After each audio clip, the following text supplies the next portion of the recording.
ಅಯೋಧ್ಯೆಯಲ್ಲಿ ಇಂದು ರಾಮಲಲ್ಲಾ ಮೂರ್ತಿ ಪ್ರಾಣ ಪ್ರತಿಷ್ಠಾಪನೆಯನ್ನ ಮಾಡಲಾಯಿತು. ಇನ್ನು ಶಿಲೆ ಸಿಕ್ಕಂತ ಸ್ಥಳದಲ್ಲಿ ಸಂಭ್ರಮ ಸಡಗರ ಮನೆ ಮಾಡಿದೆ.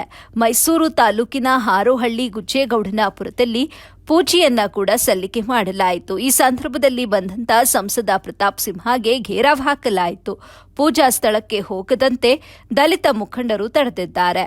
ದಲಿತ ರಾಮದಾಸ್ ಜಮೀನಿನಲ್ಲಿ ನಡೀತಾ ಇದ್ದಂತ ಶಿಲಾನ್ಯಾಸ ಕಾರ್ಯಕ್ಕೆ ಇವತ್ತು ಸಂಸದ ಪ್ರತಾಪ್ ಸಿಂಹರು ಬಂದಿದ್ರು. ಆದರೆ ಪ್ರತಾಪ್ ಸಿಂಹ ದಲಿತ ವಿರೋಧಿ, ಕಾರ್ಯಕ್ರಮಕ್ಕೆ ಬರೋದು ಬೇಡ ಅಂತ ದಲಿತ ಮುಖಂಡರು ವಿರೋಧವನ್ನ ವ್ಯಕ್ತಪಡಿಸಿದ್ರು.